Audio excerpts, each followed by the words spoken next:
You're listening to the Radical Ideas Podcast.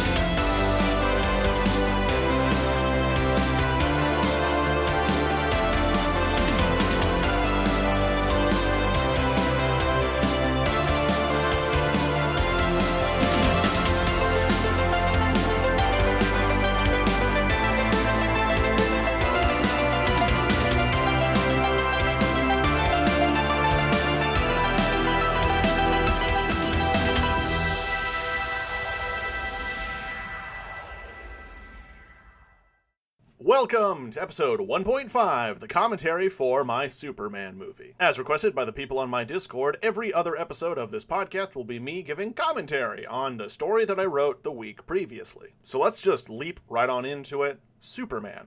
Obviously, this is where you need to start a DC universe. He was, for all intents and purposes, the very first DC superhero, and basically the first superhero. The term superhero, if you picture a guy wearing bright clothes, having a cape, flying around, a logo on their chest, the term superpowers, all of these things came in direct reference from Superman. He is basically, you close your eyes and you picture superhero, this is the guy that's there. So he needs to be the start of the universe. There are also a lot of very lovely meta moments within comics themselves, all basically referencing that Superman is the crux of the multiverse. Like, everything that exists is directly because of him. And, I mean, yeah, because in a literal sense, they are. Without him, you really wouldn't have DC Comics, even though, ironically, DC Comics does stand for Detective Comics Comics, named after Batman's comics. So really, DC Comics has two dads. Even though this Superman movie is the first movie in my DC Cinematic Universe chronologically, it still, ironically, isn't the first one I wrote. That was Aquaman, because this whole thing started off as me just trying to prove that a cool Aquaman was possible. But then, when I started building the universe up, Superman is, of course, the first superhero I got to right after. Mainly because I couldn't picture a universe where I was doing the things I was doing in my Aquaman movies, where Superman wouldn't show up to be like, hey!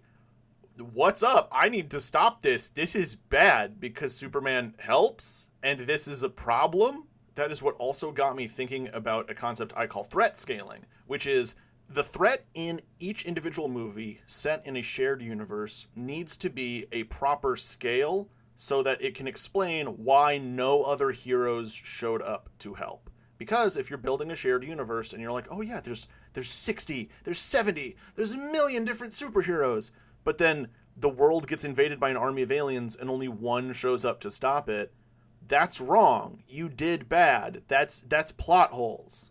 That's not thinking it through. That isn't a fleshed out universe. That was an oopsie doodle. So when writing this movie, I knew that the scale had to be small enough that no one else would show up to help. But also, luckily, this is the first one. As I established in this movie, there have not been superheroes for 20 years. There aren't other heroes out there to help right now. This movie is set when Superman is about 18, 19, and 20.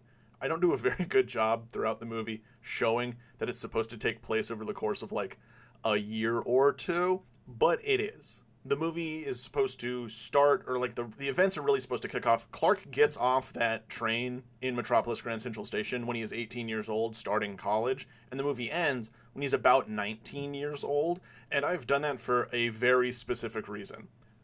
Batman Year One, it is widely held as canon. I believe it's stated in the exact comic, but don't quote me on that. I could be messing this up. But Batman Year One takes place when Bruce Wayne is 25, and then he actually suits up proper as Batman when he's 26. And so I wanted to keep a consistent age gap with Batman and Superman, because it is also established in the comics that Batman is older than Superman, although it's never specifically said by how much. I decided 6 years. So when Batman premieres, crashing through that window at Ace Chemicals, in my universe, he's 26 years old. And this happens the year after Superman premiered. So Superman was out and about when he was 19 years old, and Bruce would have been 25. So when Bruce crashes through at 26, boom, the 6-year age gap is kept. And this is also perfect timing because that allows me to tell the story about an inexperienced college-aged Superman. And that's what I wanted. One of the biggest critiques about Superman, and it bugs the crap out of me, is that Superman is unrelatable. He's too perfect. He's basically godly. How could we ever read his stuff and care about him? Yada, yada, yada. That's all just proof to me that people don't really read his comics or really want to. That's an indication that they're not even willing to try to give this character a chance, because Superman does mess up all the time. He is not perfect, but he tries to be. And I think that's why I love him so much, is this is a guy who's always trying to improve upon mistakes from the past. He learns, he improves, he keeps going. That's Superman. And then I end the movie with a 10-year time jump to the future just to get us to the actual current 30-year-old Superman. A lot of people have asked, well, what age of actor would you cast for this? I'd probably cast like a 25, 26-year-old guy to play Superman. And then, we just do the thing where you just make him look a teeny bit younger and say, it's a 19-year-old. And then at the end of the movie, you just make him look a teeny bit older and go, oh, look at that. Now he's 30. Because then by the time we're filming the next movie, which is set when he is 30, the actor would be about 30. So it works. You just cheat the system a little bit. Cast right in the middle of the two ages that you're trying to portray. Perfect. I also feel that age range is such a perfect setting for this exact type of story, because this is a kid learning how to be an adult, but also learning how to be the adult that he's supposed to be. And if you've gone to college, you've done that thing, even if you haven't gone to college, even if you just moved out of your parents' house or something around the age of 18, 19, all that, you are suddenly hit with the real world, and you are trying to figure things out. You are trying to become your own adult. You do a lot of growing up really quickly, because almost regardless of how well your parents prepared you for the real world, it's a whole different ballgame once you actually get out there on your own doing stuff. And that is a bit of struggle I wanted to try and capture in this story, showing that Superman had the best intentions, was raised by the best people, and still was not prepared for exactly everything that was going to be thrown his way. The retelling of superhero origin stories, I get why we're so averse to. There's a lot of superhero origins I don't really go over in this universe, because I feel like they've been told so many times we don't really need to see it again. But I felt the need to retell Superman's origins in this movie because, for all intents and purposes, we haven't seen it since the 70s. I get that Man of Steel was made, but Man of Steel did so many changes and did so many things so differently that I can't have that be the most recent retelling of Superman's origins in the mass audience's minds. I need that to be different. I need to show them how everything is different here. And I wanted to show off all the changes I had made to Krypton to make stuff make sense. And Krypton's destruction was one of those things that always kind of irked me. It gets changed the most out of anything. You can pick up any piece of Superman media, something has changed the reason why the planet explodes. Almost every single time it's another alien species that blew it up, or they got attacked by Brainiac, or they got attacked by Darkseid, or they got attacked by the Duronians, or they just exploded, or they blew themselves up, or they're not actually dead and it's all been a lie. There's so many. I love comics so much, but they are full of inconsistencies. These are stories that have been being told, some of them, for almost a century, which is insane to think about when you really sit down and think about it. And there have been literally hundreds of authors with their fingers in this pot, right? Stuff has changed. And I needed to do a consolidation, a simplification of all of these different origins into one nice consistent thing that explains everything, that works for this universe, sets up all the stuff I want it to set up, and makes sense. Because I'm sorry, comic books, you cannot tell me that there is a super intelligent, scientifically based society that didn't believe that the planet was going to explode, or even if they did, that didn't have hundreds of survivors. This is a group of people who become essentially gods under the light of a yellow sun. There's a lot of yellow suns out there, man. Why is this a new thing? Right? That doesn't make any sense to me. I don't see a world in which a planet full of people find out, hey, actually, if we just go under that, we're all immortal and have superpowers, and they don't just move en masse under there. Or, let's say they did, and then they were so morally perfect and superior that they're like, no, we don't want to live with superpowers because we feel like too many people would abuse them for evil. Okay, cool. So evil people would still exist, and they would escape, and they would go under the red light of yellow sun, and they would be like evil dictators. And so, like, Zod would have gone crazy. You're going to tell me right now Zod grew up in a society where they knew they had superpowers in the light of yellow sun, and Zod was just not out there trying to take over a whole bunch of different planets and be an evil despot? No, absolutely not. Are you kidding me? So that is something I needed to fix. Why did the destruction of Krypton lead to a 100% extinction of this people, with the exception of Clark, Supergirl, Zod and his cronies, right? Zod and his cronies get the amazing excuse of they were in the Phantom Zone. Cool. Why did Superman, why did his cousin live? But no one else did. And to me, the incredibly obvious answer to this was that Krypton hadn't figured out warp travel yet. They couldn't go to different planets. They didn't have colonies. I think because of comic book writers' love of putting zeros after things, we have forgotten how wicked big space is. The closest planet to us that looks like it might be habitable is something like 30 plus light years away, which means traveling at light speed, it will take you 30 years to get there. That is very far away. So boom, that's that question answered. Krypton had not been able to travel faster than the speed of light.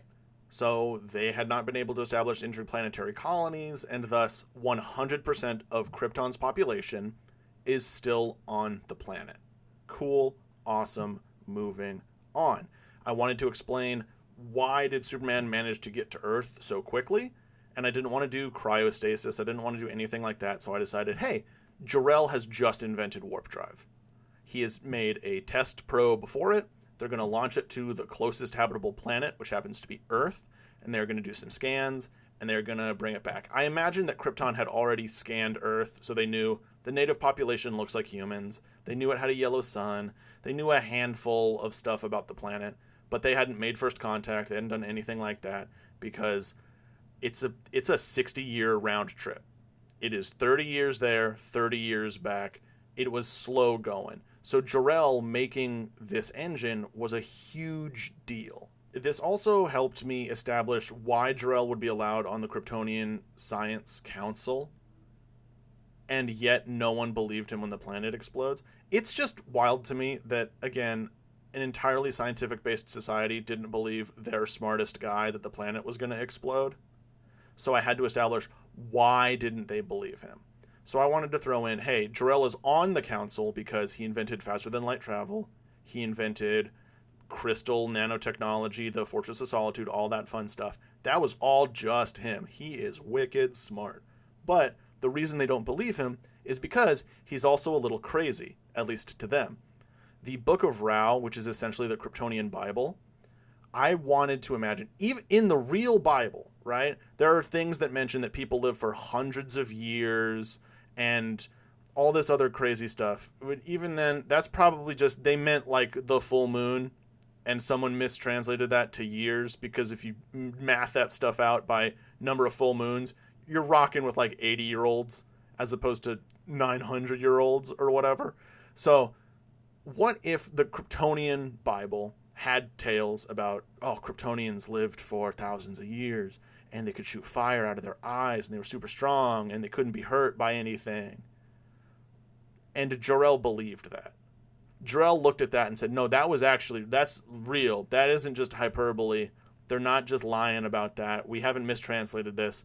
That was actual factual. And so they think he's kind of crazy. But as we all know, he is not, and the planet does explode. And that got me to look up what could cause a planet to explode. Because it's not that, the sun went supernova and ate the planet. That's what it is sometimes, but usually that is not the actual explanation. We just see the planet itself explode, which isn't really a thing planets do. So I decided to look that up, and I found some research paper, and I can't remember where but it was some sort of research paper talking about the hypothetical situation of a planet that had a uranium core, and that over X amount of time, the uranium destabilizes into the type that's present in nuclear bombs, and then all it takes is essentially one errant electron, and it would trigger a chain reaction of nuclear explosions, and the planet itself would actually explode. And so I decided, cool, that's Krypton. Krypton has a uranium core. And then I went, ooh, no, never mind. Even better, it has a uranium core, but that's what kryptonite is. Kryptonite is some offshoot weird thing of uranium. So the core of this planet is kryptonite. The planet itself is super radioactive. And so if the planet itself is super radioactive, then the life that evolves there had to evolve to at least be immune to the effects of harmful radiation, if not able to sustain itself on it. So I decided that's exactly what happened. The life that evolved on Krypton could sustain itself off of types of radiation. And that's why they came to be powered by the sun. This is a fun fact that evidently a lot of people don't know, because I keep getting called out for it in TikTok videos when I mention it. Red suns used to be yellow. A red sun is a sun at the end of its lifespan. Like it's burning cooler than it should be, because red fire isn't as hot as like white fire, which is what yellow sunlight is. And so Krypton's sun used to be yellow. So maybe proto-Kryptonians, caveman Kryptonians, had superpowers. And that led to a sort of scientific stagnation. Because again, we also get this thing in the comics established a lot with Krypton, that Krypton is thousands of years old, and they're way more advanced than we are. The problem is, they're not really that much more advanced than we are. Like, they are. They're probably a couple hundred years ahead of us sci-fi wise. But truly, they're not that much more advanced, but they're supposed to be thousands of years older than us. So what would cause a gap in scientific progression like that? And I decided, oh, I know, like 1 million years of them being hedonists. Because think about it. If you're a society that is immortal, immune to disease, doesn't need to eat, why are you working on science? A lot of people aren't. I imagine the caveman Kryptonians were a pretty hedonistic bunch. They probably fought a lot, they reveled in their superpowers, and they just kind of lived a nice lackadaisical life, right? Because scientific progression, at least in my opinion, is almost always born out of necessity. So if this is a society that doesn't feel need, they wouldn't progress scientifically. And just like that, that was Krypton, done, written, established, awesome. And so now I could focus on the characters. And I had Jor-El and Lara Lor-Van. And I felt a little bad that Lara Lor-Van was getting a little sidelined by how much Jor-El had to do. So I wanted to give Lara a really cool moment. And I thought of a hilarious instance of I was going to reverse fridge her. If you are unfamiliar with the term fridging, fridging is when a female character is hurt or killed to further a male character's storyline. And this is born from DC Comics, from when Kyle Rayner's girlfriend was murdered and shoved inside of a refrigerator. That moment was so big and so bad and so famous that they named the entire trope after it. Dang, dog. Like, that's impressive. So I thought of a hilarious... I was going to reverse fridge her. I shove her into a refrigerator to make her insanely powerful. Now, you could still argue that this is still technically an example of fridging, since I do blow up the entire planet of Krypton to further Superman's story. But, at least in my defense here, I don't just kill a woman, I blow up every single person. Remember, kids, it's not fridging if you murder everyone for the story. And so on top of giving her this cool moment with superpowers where she gets to fight to defend her son while her husband stays inside and does math, I wanted to also show her helping with the whole rocket situation, because I decided she's an astronaut. That's her whole job. She's been helping with this kind of stuff. She helped develop this probe with Jor-El. Jor-El invented the engine technology, and I think Lara built the probe and figured out most of that type of stuff. They worked together for this thing. This was their baby. And then they're putting their literal baby inside their baby to save both the babies. And so hopefully in the brief amount of time that she gets on screen, my Lara Lor-Van kicks enough butt that we'll always remember her as being really cool. The first super Kryptonian in however many million years. Like, yeah, dude. She kicked butt. Hell yeah, dude. And then that leads me to Brainiac, my version of Brainiac. I wanted to keep the fact that he is just a weird little hobby guy. You know, he goes around, he collects his cities, he blows things up. But already, there is an issue. Brainiac flies around the universe, blowing up planets and collecting cities. Why haven't the Green Lanterns stopped him? We can't forget the Green Lantern's entire job is being space cops, and there's a dude going around blowing up entire planets and stealing cities from stuff, and they haven't stopped him?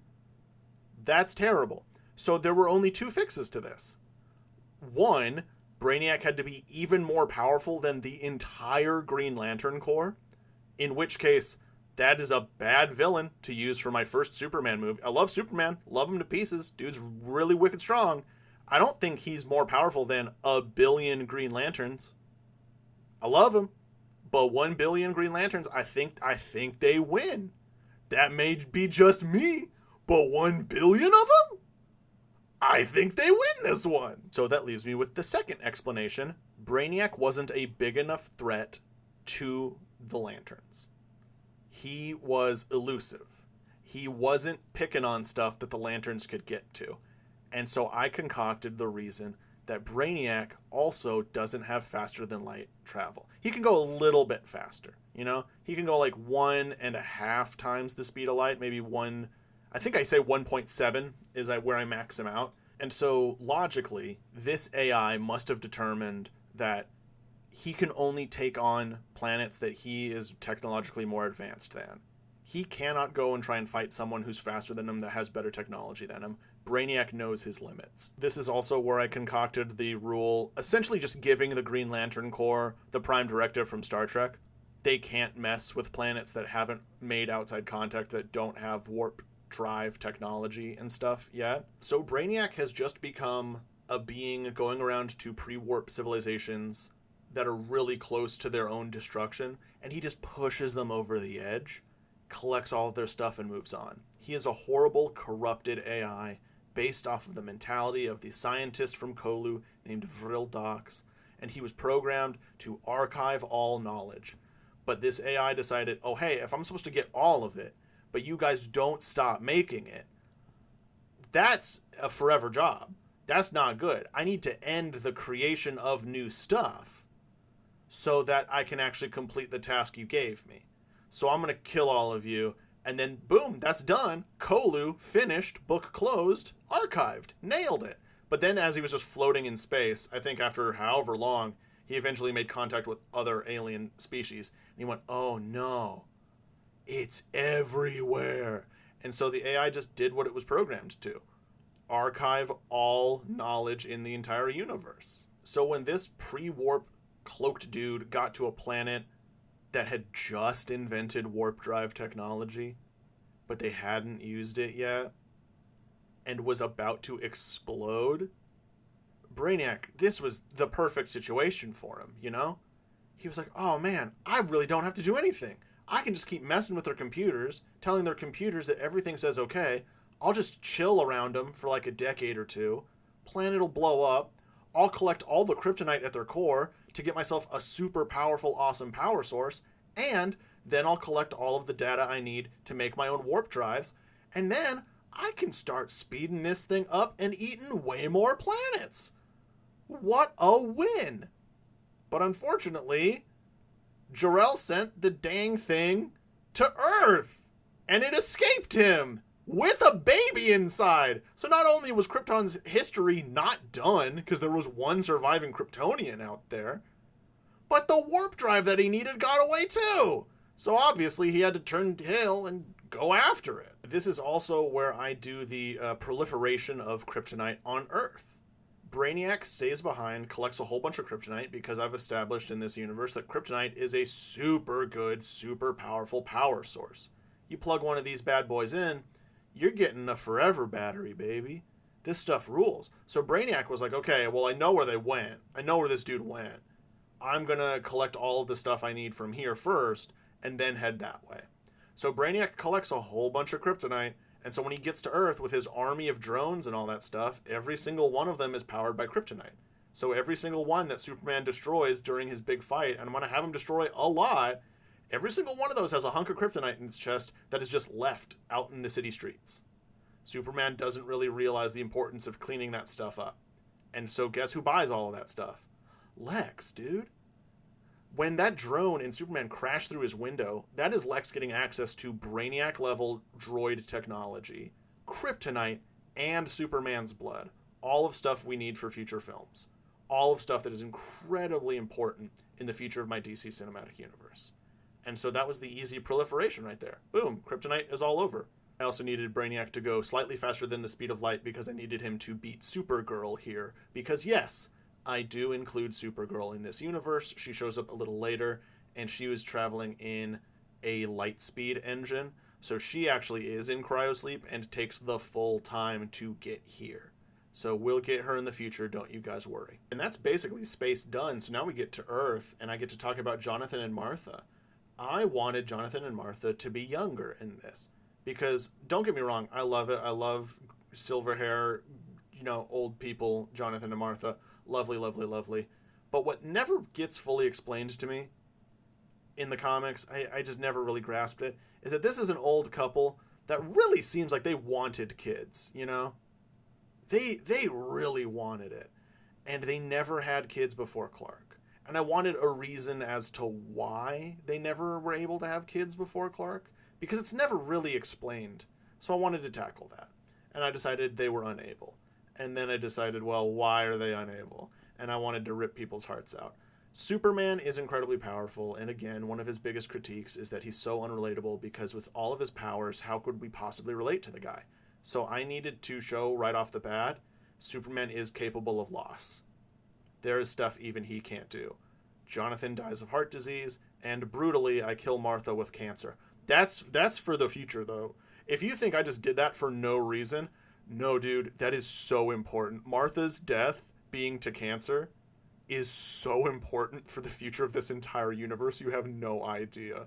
Oh my goodness. It's one of my favorite things I've ever written, and I'll get there later with it. But that's really important. It's really important. Y'all got to remember, Clark's mom died of cancer. Just hold that in your heart forever. Because, oh my goodness, does that come back. And I know that a lot of people are going to be upset because then we don't get those amazing, wholesome moments of Superman going back to visit his parents. Which, don't get me wrong, I adore. I love that stuff so much. But real talk, I took that out because I kind of cover it. I'm giving you guys Lois and Clark married, having kids, plural, in this universe. You are going to get the wholesome Ma and Pa Kent stuff that you want, but with Clark and Lois, which is also why I didn't prioritize Clark and Lois's falling in love in this story as much. I feel like that is one that we have gotten a really good representation on in almost every single adaptation of Superman. Clark and Lois have fallen in love. That's the story I think is the most consistent amongst Superman portrayals. So I didn't feel the strongest need to do that, especially because I'm time jumping and they're married. During that 10-year time gap, Superman and Lois got married. They're happily married in this, and they're on their way to having kids. I'm trying to give you guys Jonathan here. But rewinding back to Jonathan and Martha, I wanted to do essentially the beginning of Up with these two. I wanted to show their meet cute. I wanted to show their relationship. I wanted us to fall in love with these characters because I want to break the audience's hearts in the same way that Clark's is broken when we lose both of them. But I also wanted plenty of time to establish their characters and show why Clark turned out the way he did. One of the bits of criticism I received about some of my changes to this was, I made Jonathan a former firefighter, I made Martha a doctor, and some people said that really ruins the sort of everyman aspect that the Kents have, that they were just totally normal people, which I can kind of sympathize with, but I think the problem is because my dad was also a former firefighter. I don't view firefighter as like this unthinkable, not normal thing. I view firefighters kind of, they're heroes. They're normal people that run into burning buildings and try to pull people out. That's a big, awesome deal. I don't view it as impossible to think of, or that like a firefighter isn't a normal person. I feel like they're just good people doing a good thing. And Jonathan and Martha Kent imbue Clark with the values that turn him into Superman one day. And I always found it weird that Jonathan and Martha in most portrayals just kind of talk the talk. They always talk about helping others out and doing the right thing and trying to be good and all this stuff. But in like 99% of portrayals, they just run a farm.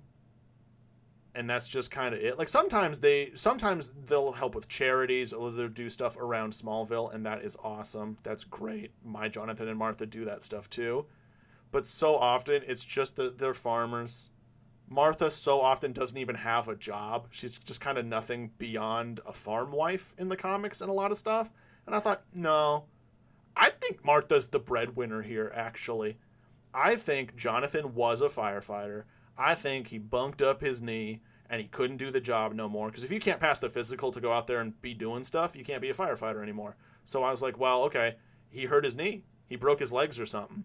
And then I thought of that scene of, oh, I'm going to collapse a building on this guy. And he's going to have held up enough of it to save someone's life in there. Because he ran in probably way past the point when the firefighters are telling people to run in there. He still ran in to pull someone out. And I was like, okay, and that's the meet cute for Martha. That person he pulled out, that's going to be like her best friend's kid. And so Martha is going to be like, yeah, I got to go flirt with that man. Ain't no way I'm letting that pass me by. Heck no. And so then Martha became a doctor. And that's also perfect because I wanted to think about how Superman exists in the system. Faking a baby in the system is not the easiest thing in the world. And so, you know, back in the 30s, you could just probably walk into a building and be like, oh, this is the kid of my cousin, see? And they gave it to us to raise. And then get all the paperwork you needed. We're in the 2020s now. That is not a thing. But there is still a way to get a baby into the system. And that is called the safe haven law. In a lot of states, there's this thing called the safe haven law where you can leave a baby at a firehouse. And the baby just goes into the system. They don't look for you. They just take the baby, they put the baby into the system, and that's just kind of it. It is just this agreement of, if you really truly can't do this, leave the baby with us. Because it's supposed to be for, you know, escaping horrible abusive situations. It's supposed to be a sort of no-fault way of surrendering a baby. And so I thought, okay, well, there's how you get an alien baby into the system. The problem is then, they still do like blood tests and doctor stuff to the kid, right? One blood test is going to show that Clark is very, very much not human. That's not good. So I needed a way for those tests to come back totally lying, saying that he is a baby. And I was like, oh, well, if the doctor was in on it, and the doctor was his mom. And so bada bing, bada boom, Martha and Jonathan were now a firefighter and a doctor. They were exactly the right type of people to find an alien baby and get this baby entered into the system as a normal, human-appearing child that they could then adopt and raise. And thus, we have Superman. He's in the system. He rules. His paperwork is real. There's no finding out that this dude is an alien. We're set. And then we get to the lovely scene of Clark as a child and his heat vision kicks in. I stole that scene from Superman and Lois, the comics, which is set in the end of the New 52, kind of towards Rebirth, where they established that Superman and Lois and their baby actually survived the reboot of the universe and have been living on a farm under a fake family name. And this is how Jonathan's powers activate, and he finds out that he has superpowers. And I adored this scene. The heartbreaking moment that Jonathan feels when he accidentally vaporizes his cat along with the hawk that picked it up trying to eat it. It is just so good to me. Showing that the powers needed to be learned to be held under control. That they could hurt someone. And I just thought that it was a really powerful scene and I wanted to take it. I wanted to include it. But Jonathan doesn't appear in this universe for such a long time. I decided I'm giving this scene to Clark. This is going to happen to the Kents. And so it does. And then I have it parallel the scene with Lara Lor-Van, where the Brainiac drones are chasing the probe with the baby Kal-El in it before it takes off. I wanted her heat vision to activate in the same way, like fear, a need to protect, And then I wanted to show that Clark's heat vision was activated in the exact same way to show that he and his mom are similar. In this film, I really wanted an individual moment the audience could point to show that Clark really is just like all of his parents. And with Jor-El and Martha, I think there's not maybe a specific moment where he's going to do something to parallel them, because Jor-El and Martha have the most screen time. So those are vibes that you're going to get of like, oh yeah, he's obviously their kid. But Lara Lorvan and Jonathan have such limited screen time. I really wanted a tangible moment for those two to show that Clark is both of these people's kids, you know? And so I wanted that parallel with the heat vision for Lara Lorvan. And then for Jonathan, I wanted the protection thing. I wanted, when Clark catches that globe, it is in the exact same position. The camera would be framed the exact same way that it is when Jonathan is holding that building up, saving that kid's life. I wanted just to show that's where that part came from. That is why Superman is the way he is because he is a mix of the four of his parents. Now we get to move on to Metropolis and like adult everybody. Metropolis in my universe, I decided I wanted it to really feel fantastical. I wanted it to feel retro-futuristic like it's drawn in the comics. And so I came up with the fun backstory that the Metropolis city was built on an artificial island by an eccentric millionaire for the 1938 World's Fair. And yeah, 1938, because Superman, I do a lot of that, so just get ready for a lot of that. So I wanted this city to be built. I mean, also just the name Metropolis is kind of ridiculous because it just means city. So I was like, well, who invented this? And I was like, you know what? It was Lex Luthor's grandpa. It was Lachlan Luthor. And that's when I started really thinking about Lex's backstory. Lex, I wanted to have a chip on his shoulder, obviously. In the comics, a lot of the time, it's portrayed that Lex kind of came from poverty and that his dad really sucked. And then sometimes it's portrayed that Lex came from a whole bunch of money and that he took over Luthor Corp and renamed it to Lex Corp because of his ego. And I'm going the route that both. Lex is from someone who was from money, but then lost all of it, and now Lex is rebuilding that empire. So way back in the day, Lachlan Luthor was an industrialist and a millionaire, and so for the 1938 World's Fair, he was like, you know what? I'm going to build Metropolis, the city of tomorrow. And so he built it, and it had a monorail, and it had a subway, and it had a whole bunch of different redundancies. Because this was not a well-planned out city. This was just a city, an entire city built to appear what the city of tomorrow would look like to someone in the 30s.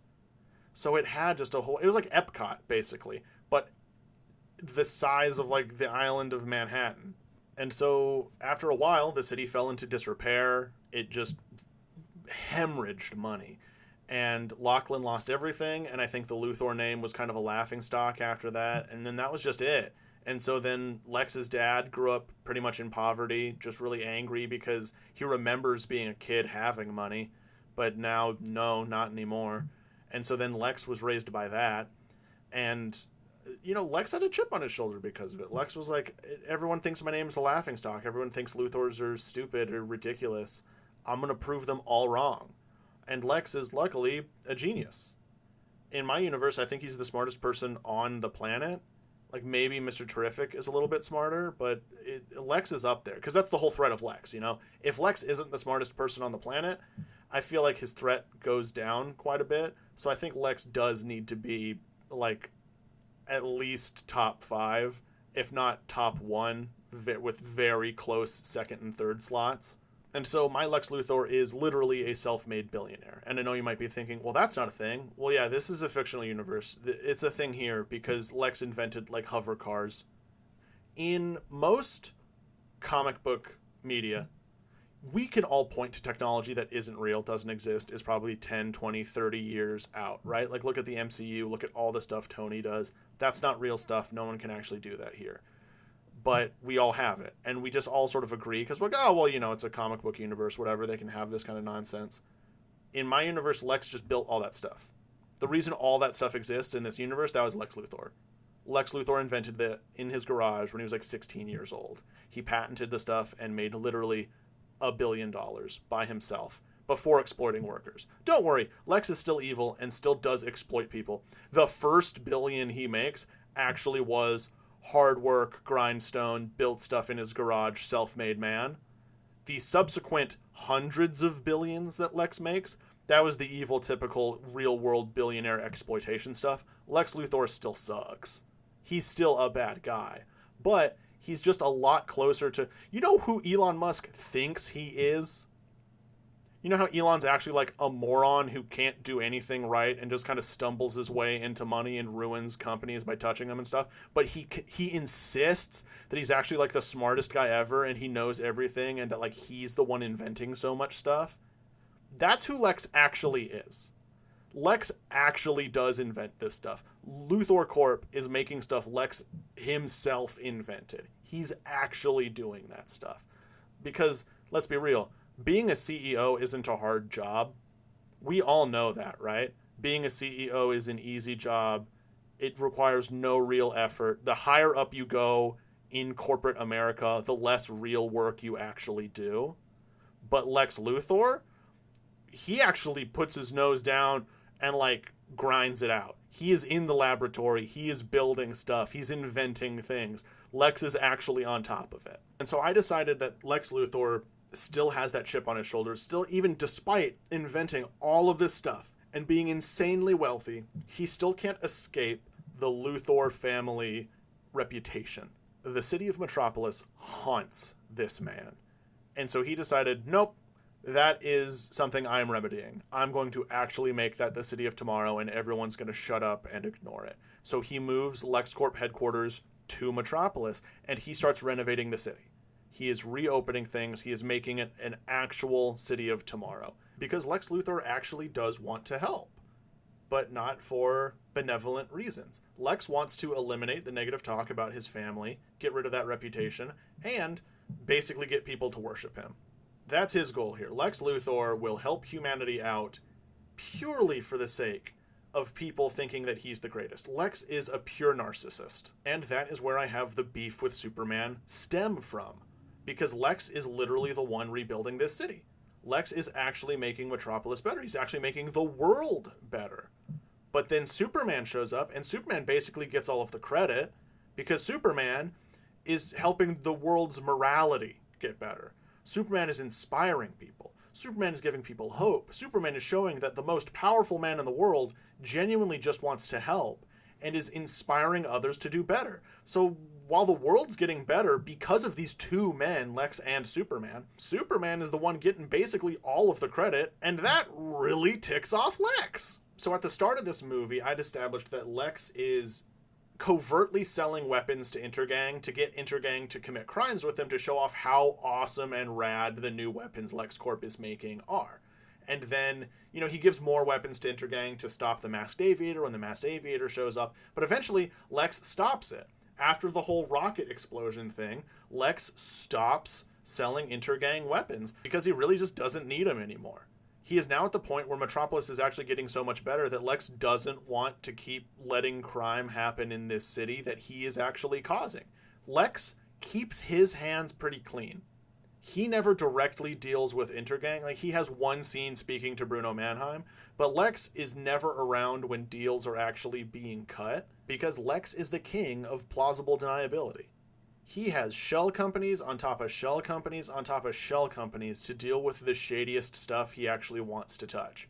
He is so many degrees separated from the skeeviest stuff he is up to. And that's also why Lex doesn't get caught at the end of this movie, because he washes his hands of it. He walks away. He's like, okay, that's done. I'm not messing with this anymore. Like, now that I kind of think that the Masked Aviator might be onto me with this, I'm out.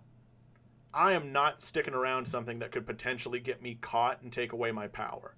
Lex Luthor leaves, and he doesn't get caught because I need him for the future of this DC cinematic universe. He needs to get up to so many more schemes. So he doesn't do anything in this movie as like the really big bad guy.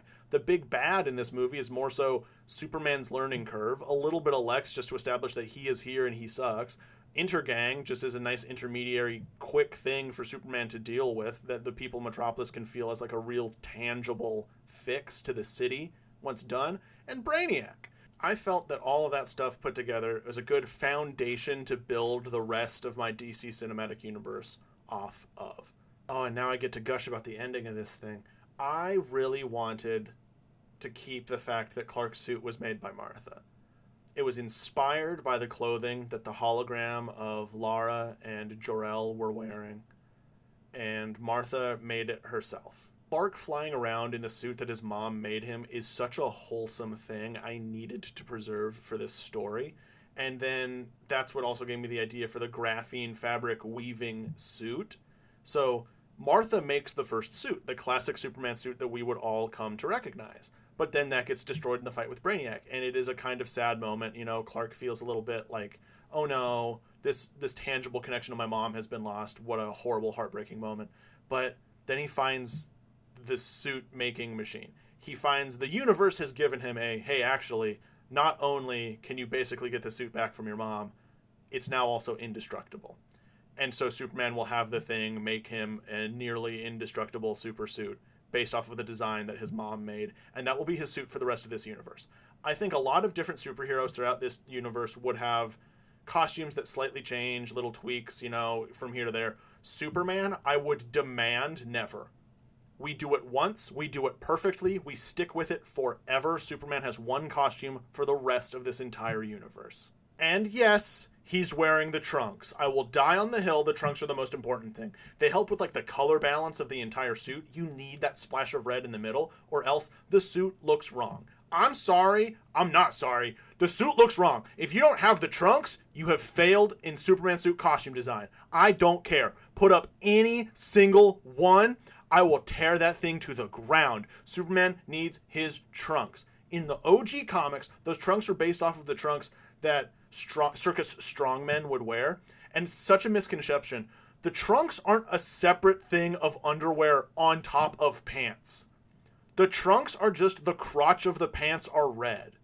It's just one piece of cloth, but with the red stitched in the middle. But so much stuff has just decided, no, actually, these are separate shorts over the pants. That's ridiculous to me. I get why people don't like it because of what they've turned into, but I want you all to know all of those depictions are wrong. The red shorts, I'll still call them shorts, I'll call them trunks, I'll call them whatever. It's just that the crotch of the pants is red. And that's what my Superman would have. That is what Martha Kent made him. He's flying around in the costume that his mom made him forever. And then because he found this awesome, cool graphene suit weaving machine, Superman becomes the super tailor in this universe. When he becomes friends with other superheroes, he makes them suits. And so we'd see as other people in this universe got suits made out of the same texture as Superman's so that they have indestructible clothing because Superman wants to keep his friends and family safe. Superman rules, and Superman's mom rules. And that's also why I wanted to give a nice heartbreaking scene with Jimmy Olsen with the Hi Mrs. Kent, Bye Mrs. Kent thing. Because Jimmy was a last-minute addition to this. I didn't include him in the first draft, and that's just my bad. You know, I really didn't appreciate Jimmy as much as I should have. And I'm going to be completely real. My Adventures with Superman, the animated series, that is what got me to completely flip my script on Jimmy Olsen. I am ride or die Jimmy Olsen now, and I just wasn't before. And I needed him in this movie. I needed him to be the happy-go-lucky, best friend, loving, supportive, cinnamon roll that he is. And so that's the energy I tried to capture with the very limited time that I give him in this one. And I wanted that scene, I wanted it to rip our hearts out. I wanted to show that he did end up becoming friends with Ma Kent, and he was also very saddened by her passing at the end. Because he doesn't get too much screen time. I needed something to make him stand out, feel memorable, and leave an emotional impact with the audience. And hopefully I did. And hopefully I nailed that. I think I did. So hopefully that's what you guys think too. So this whole thing so far has just been me free-flowing, stream of consciousness. And now I'm going to do some Q&A. If you join my Discord, link available in bios on all my social medias, I have a section of the Discord where you can come and ask me specific questions about things in my DC Cinematic Universe. And so here at the end of these commentary episodes is where I will be answering those questions. So let's jump into it. Davris from my Discord asked me, for your first Superman movie, do you include on having any version of Superman Red and Blue with the bits of Jonathan and Martha, more specifically this short story? And he includes the snippets of the story when Jonathan goes to speak to the priest to get advice on what to do about Clark. I do not include that part because my Jonathan is not a religious guy, but I do want to include kind of the bits of more inspiration from All-Star Superman and just some original stuff. I wanted to see Jonathan interacting with the little baby Clark. Like, just imagine it. So much stuff glosses over Clark's superpowers emerging, and I wanted to see how they trained that. Because I don't like the idea that Clark just gets them and just figures out how to control them instantly.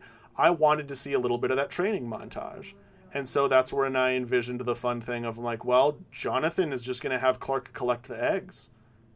If Clark is ripping doors off hinges by accident or breaking people's arms by tapping them on the shoulder or something like that, how is he going to interact with the rest of the world? And I thought, well, you know, if you can pick up an egg and not pop it, that's pretty good. That's a pretty good start.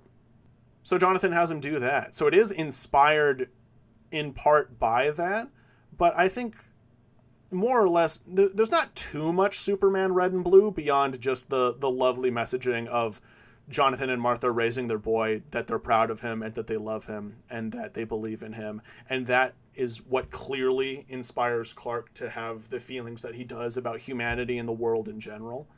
Jonathan and Martha Kent have superpowers, and those superpowers are parenting. They were given the most powerful being in essentially the universe, especially in the comics, and they raised him to be the greatest force of good that's probably ever existed.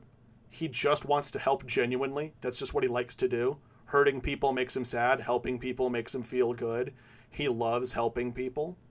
And I think that is a message that Superman Red and Blue beautifully, beautifully covers. So I guess the heart of Superman Red and Blue inspired some of this stuff, but I have no plans for actual specific scenes from it to be in this movie. Messiah Master from my Discord asks a 4-part question. The first one, is the movie story original or is it inspired by an already existing story? And you give some examples. I threw like 4 different stories into a blender to get like the core themes and values from them, and then wrote this one myself. So you're not going to pick up a story and see any of my stuff beat for beat, but if you want to really get like the themes that I'm going for here, which is the second part of this question, is what is the movie's theme, if there is one? The theme of this movie is Clark learning to accept who he is so he can become who he's meant to be. If you have ever read, and I highly recommend that you do, Superman Smashes the Klan, they beautifully cover Superman's fear of his own alienness. And that is something I want to convey in this story, of that Superman is afraid of himself. And he needs to learn to accept himself by the end of the movie and learn to not blame himself for every little thing that goes wrong so that he can actually become the person he's meant to be. I wanted him to hold that guilt of Jonathan like deep inside because I wanted him to re-experience that trauma later, just as a point of him having a crisis of faith of, I don't think I can do this. Oh no, I just recreated the exact trauma from when I was a kid. Have I actually learned anything? Have I actually grown? You need to see that, you know? You need to see that Superman struggles with, I think, the exact same questions that we do. How often do we look back in our childhoods and all that stuff and wonder, like, oh no, have I just stagnated as a person? Am I really doing the best that I can? Superman's a human being. He has human emotions. I get that he's not biologically a human, but I mean like the human condition or having humanity. Superman does, and Superman has it. And that's what I wanted. I want Superman, the theme of this is really just, he's human too. The third part of the question is, how strong are Kryptonians in your cinematic universe? It's not as strong as the comics. I adore comic books, but also if all of the characters were realistically as strong as they're supposed to be in the comics, like the writing was consistent, we never forgot what they were capable of, and writers didn't change it just on a dime for the sake of the story, a lot of stories wouldn't exist. Like, you're telling me right now that Superman and Batman are best friends in the entire world, and Superman can hear everything going on all around the world, but Jason Todd was still killed by the Joker? No, that was a whoopsie. an amazing story beat, but just it's a plot hole in a world where that kind of stuff exists. So I dialed stuff down enough just to avoid plot holes. Like, functionally, we as the audience won't see a difference. My Superman can't go faster than light speed. Comics Superman can.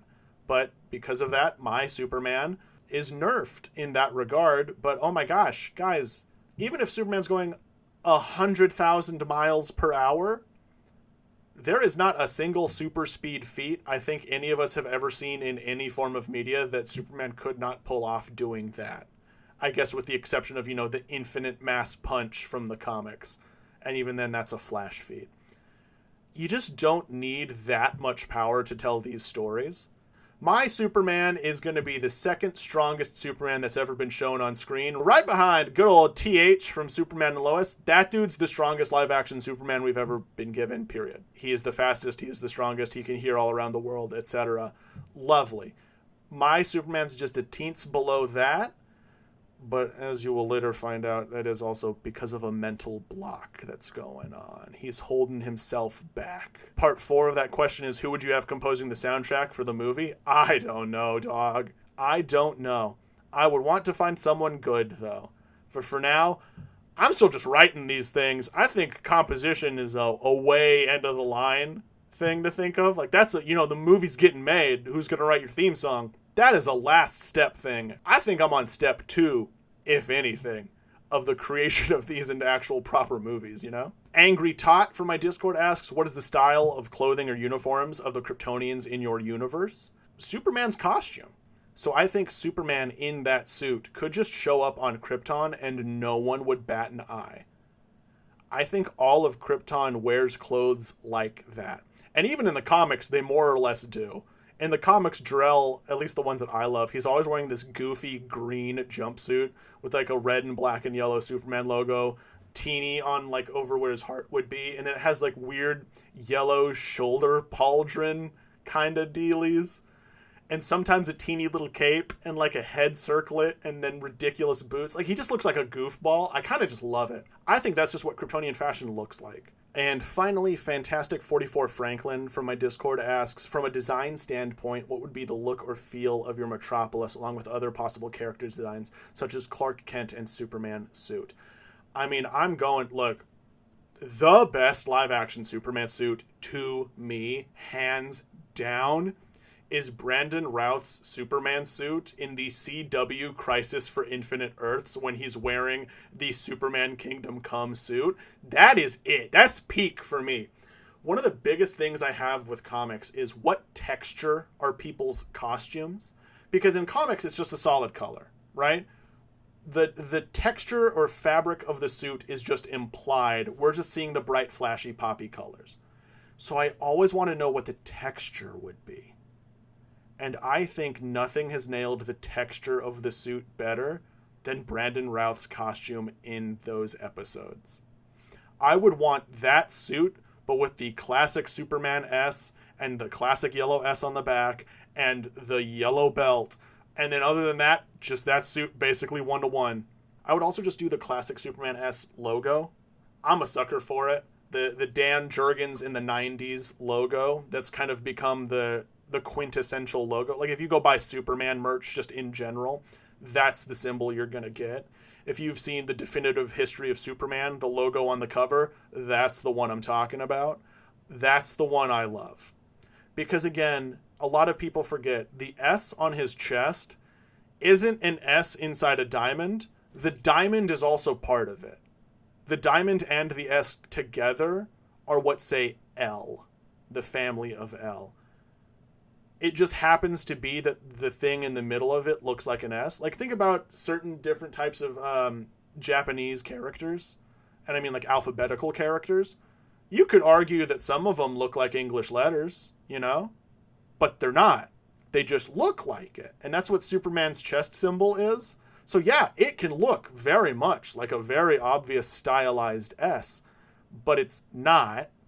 It's the whole thing. So I'm sticking with the classic. I adore the classic. I'm a ride or die for the classic. I need the classic S, and I need the red underpants. Thank you very much. I need it in bright colors. Oh my goodness. I want that suit to be described as one word and one word only, and that is garish. It is so bright. It is so colorful. It is so inspiring. Superman should be able to be drawn by a child with a box of crayons. And I think there is where I'm going to conclude this. I'm going to finish up my commentary for Superman. I'm sorry if I was too loud or anything in this one. I'm still trying to figure out volumes and stuff. And tune in next week as I get to tell you guys all about my Justice Society movie. Thank you so much for listening.